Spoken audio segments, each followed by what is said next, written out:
Hello, and welcome to this webinar on Minerva Analytics' recently published briefing focused on diversity, equity and inclusion, also known as DEI. DEI has become an increasingly prominent topic since the start of 2025, with fierce pushback against it in the United States in particular. This discussion will examine some of the key diversity-related trends from 2025 and how they could impact the 2026 proxy season. We will also examine the regulatory state of play in certain countries covered by Minerva. I'm Grogan-Fenn, newsletter editor at Minerva Analytics. I'm joined by Caoimhe Taylor, research analyst at Minerva Analytics and author of the report. Thanks for the introduction. I'm looking forward to detailing the key findings and future implications of the report today.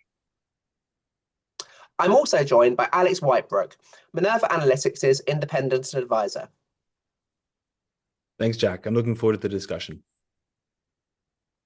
So, to start, Caoimhe, can you tell us why Minerva decided to pull this briefing together and what were some of its high-level takeaways?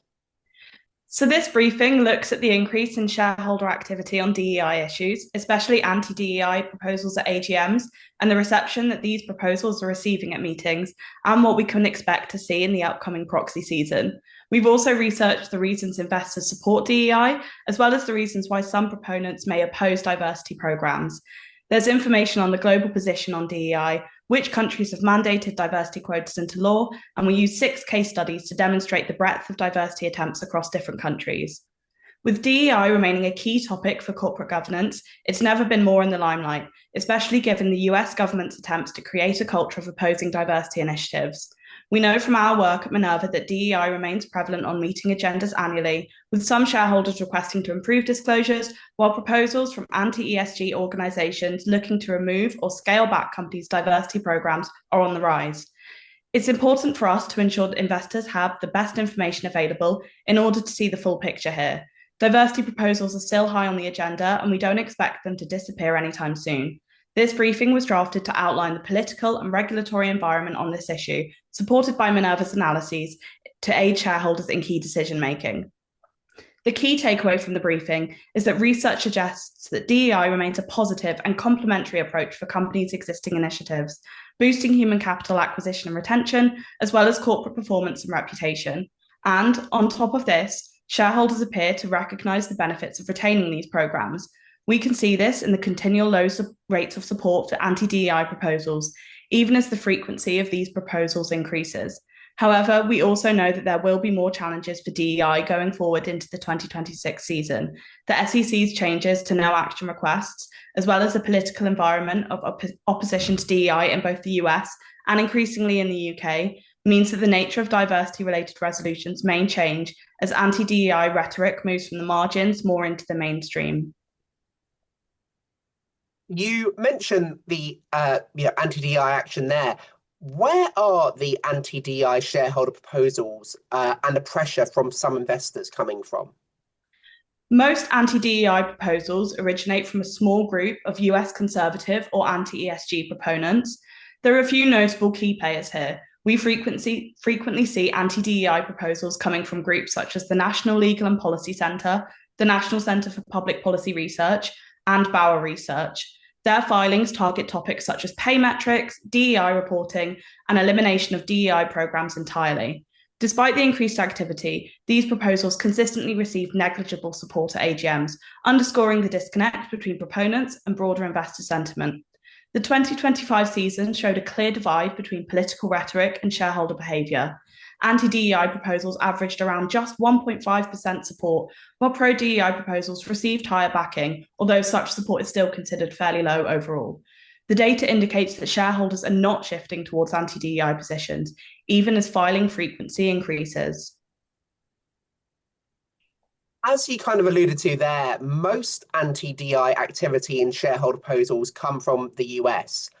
Are there some cases of this activity so far this year that you can highlight? So DEI policy direction is splitting sharply between the regions. So in the US, the SEC's no action changes introduces uncertainty, and it actually may reduce the number of proposals that reach meeting agendas. We can already see this impact with shareholders of AT&T initiating legal action against the company for excluding pro-DEI proposals from its AGM agenda, which has just resulted in a settlement that will allow the proposal to now be presented. Our researchers also found that Amazon is set to reject at least 7 proposals from its AGM agenda this year, including some DEI-related filings. On the other hand, Europe is moving firmly towards mandatory board gender requirements by June 2026, which reinforces the DEI expectations for listed companies, showing the political disparity in global approaches to corporate diversity. Bringing you in here, Alex, how does Minerva track policy divergence between the US and Europe, and how does this help clients respond to different regulatory pressures? Well, yeah, this is a nuanced thing. Minerva monitors regulatory developments in both the US and Europe by reviewing the changes in filing requirements, but also shareholder proposal eligibility and national approaches, policy approaches to board diversity. So to support our clients in navigating these differences, Minerva really we try to provide a tailored guidance that reflects the regulatory expectations of each market. And this includes advising investors on how rules may affect the types of resolutions they can expect, the level of disclosure that they should seek from companies, and any other shifts in regional voting outcomes. The aim is really to help clients apply policies that remain consistent with their stewardship objectives while also adjusting the specific legislative environment they operate in. While at the same time, we obviously need to offer clients the opportunity to apply a global baseline expectation in line with whatever international good governance expectations are. Eva, given all these shifting regulatory dynamics and the landscape becoming more complex, why does DEI continue to matter for companies and investors? Well, we can see that research continues to link DEI with stronger business outcomes, which includes improved profitability, better recruitment and retention, and a stronger reputational performance. So these benefits can help explain why most investors actually remain supportive of DEI programs, regardless of the existing political pressure. The briefing has found a lot of research case studies showing the benefits of solid diversity programs. And we've got case studies from companies such as Target, where removing DEI policies had caused real reputational issues for companies. And it's a pretty hot topic for consumers. So showing solid efforts to improve the representation of underrepresented communities can really have a positive effect for brand value. We also know that diversity of background can provide fresh and new perspectives to boards and their company operations. So this can be a real material issue for stakeholders.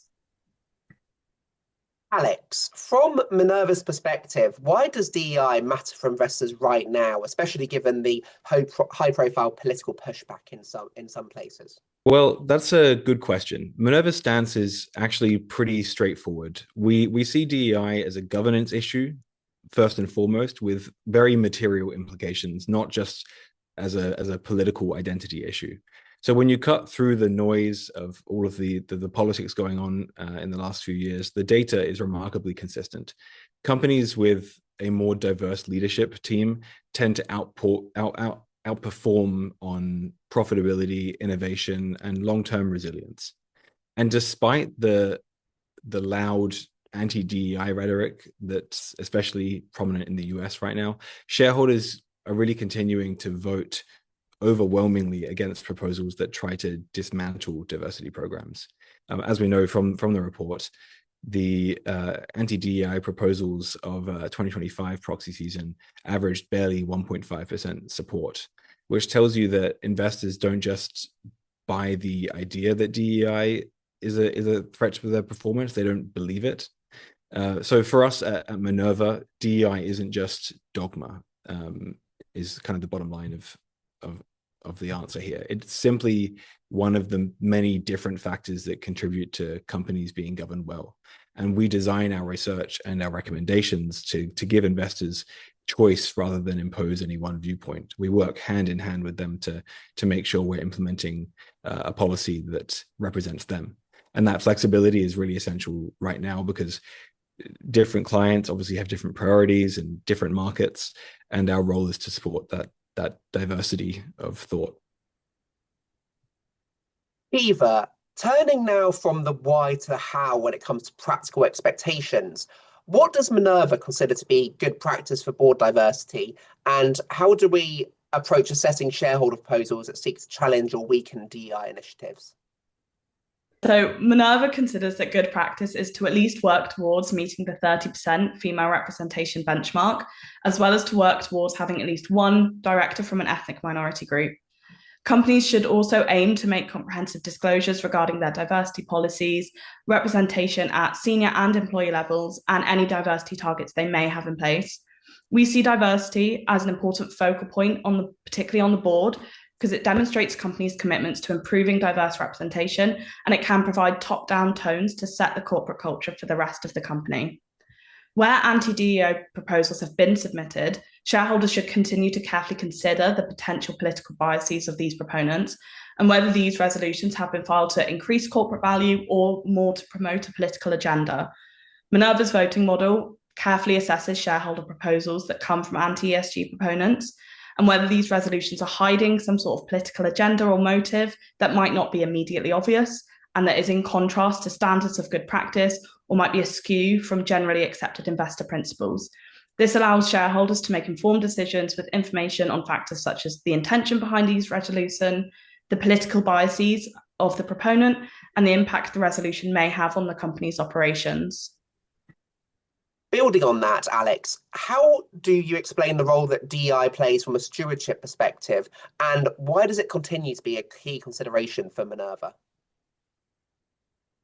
Well, like I mentioned before, Jack, it's a governance issue, at least how we perceive it from Minerva's perspective. So from our stewardship perspective, so to speak, DEI links directly into a few things like workforce stability, innovation capacity, and the reputational resilience of a company.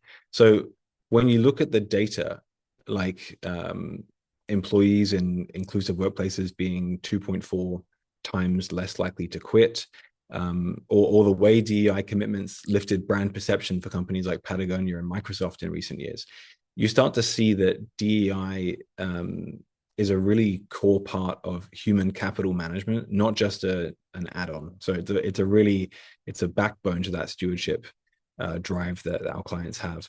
And the data that Minerva gathers also has to be grounded in realism. So we understand that not every company will have the same starting point or the same regulatory environment or even the same political pressures.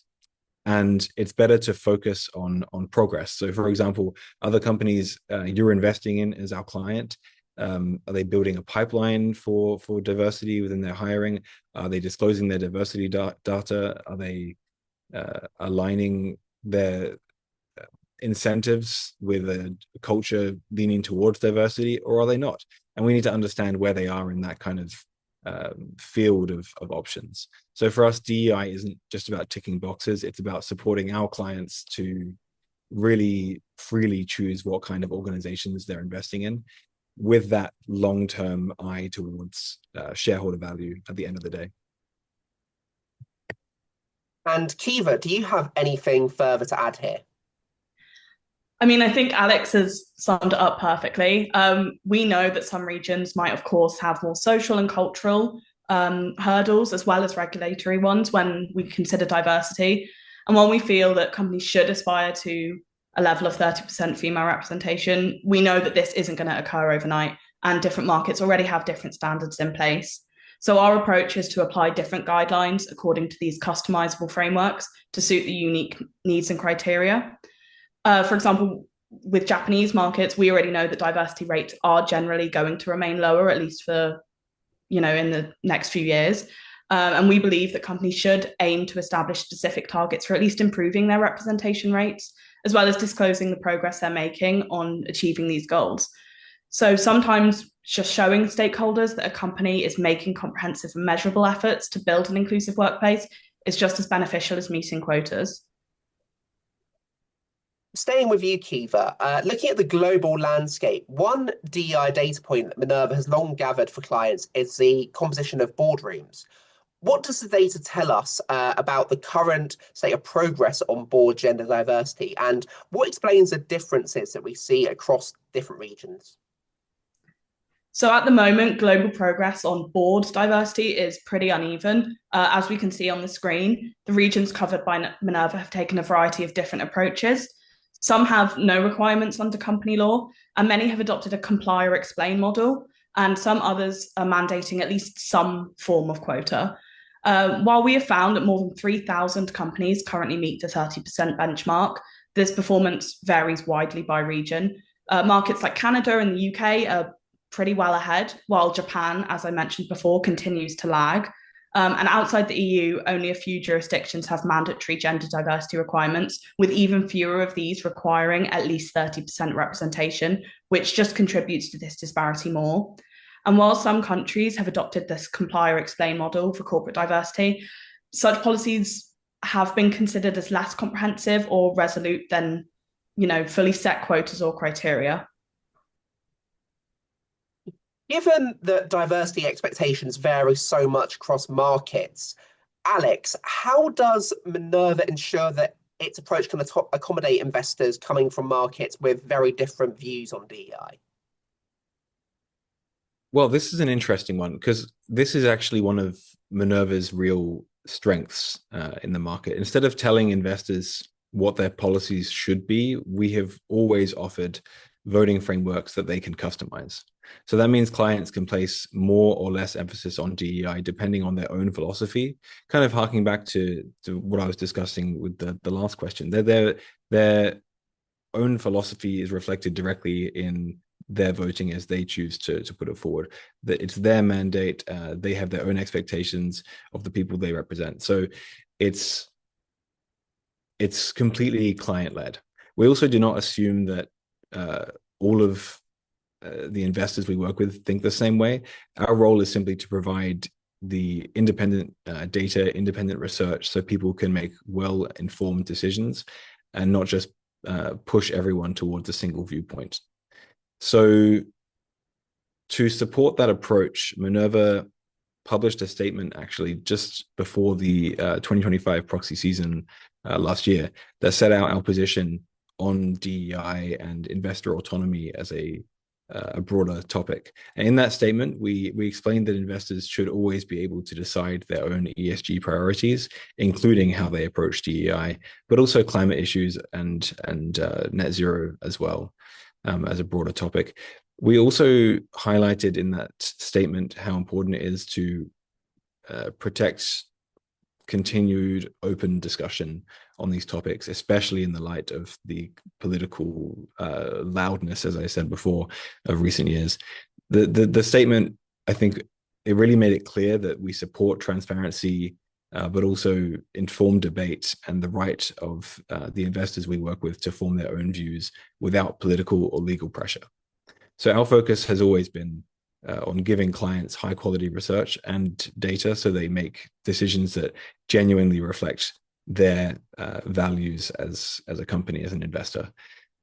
And this flexibility is especially important now more than ever because the regulatory and political expectations, as we've discussed today, as we will continue to discuss here at Minerva, have begun to vary so widely across markets. The US and the EU are becoming less and less reconcilable as two markets for companies and for investors to operate in. So a flexible framework that we offer helps investors manage those differences while staying completely aligned with their own governance priorities.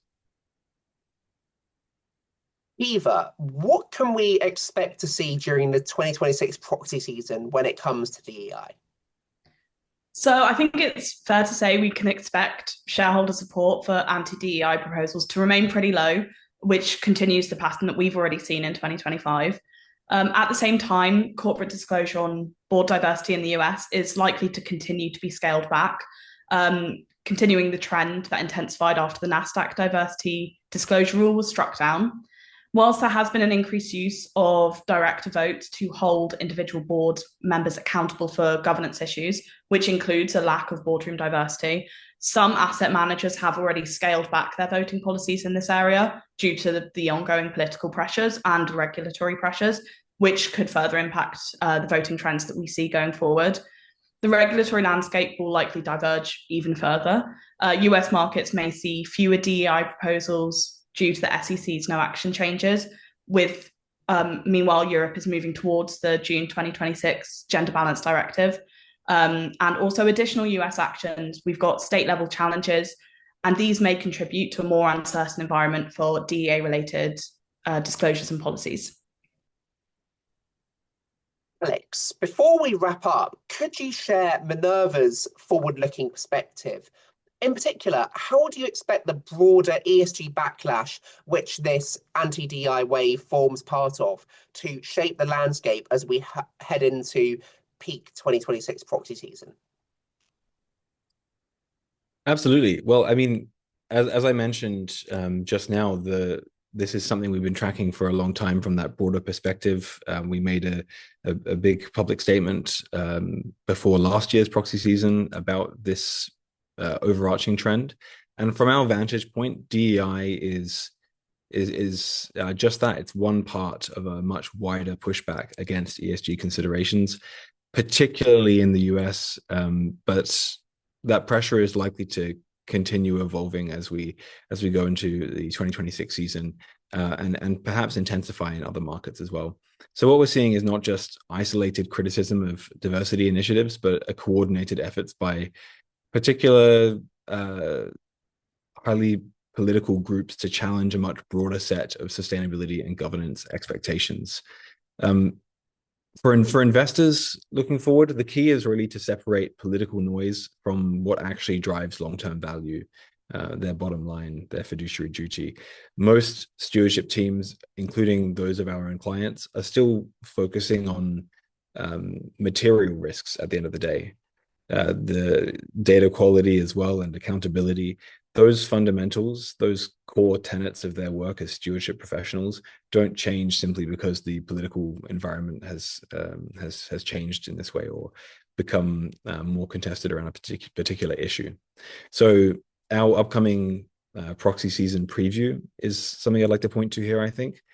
It's going to dig a lot deeper into this overarching ESG pushback from the perspective of upcoming shareholder votes and looking back on 2025, the trends that may continue or may not. We'll look really at where anti-ESG activity is gaining momentum and how regulators are responding. And also what that means for the types of proposals investors are likely to encounter in the coming season. The anti-DEI filings we've been discussing today, and the anti-DEI trend is essentially part of a much larger pattern. And understanding that context really helps investors to stay prepared rather than just simply being reactive to the policy environment as things change. So overall, our perspective is very straightforward. It remains very straightforward. The governance issues that matter most to investors are not going away. DEI is definitely a part of that. What may change and has been changing is the tone of the debate, the tactics used by certain proponents, and the level of scrutiny that companies overall face. So our role has and always will be to give clients the clarity of mind and the data they need to navigate that environment as confidently and consistently as they can across their investments. Thank you, Caoimhe and Alex, for taking us through the briefing and discussing this topic, which will doubtlessly be important throughout this year. Thanks, Jack. I think we can see going forward that DEI is going to remain a key topic of conversation in the coming months, and we encourage investors to stay engaged as we move forward. Thanks a lot. It's certainly a hot topic and will continue to be so. So watch this space. This briefing on DEI was made available a week early exclusively for Minerva Analytics clients, and that is just one of the advantages that being a Minerva client can offer. To find out more about our briefings and other benefits, reach out to us by email at hello@minerva.info. Our briefing previewing some of the key trends of the 2026 proxy season was sent to clients this week. It will be launched publicly on our website early next week. For any further information, reach out to us via email. Thank you for joining us today.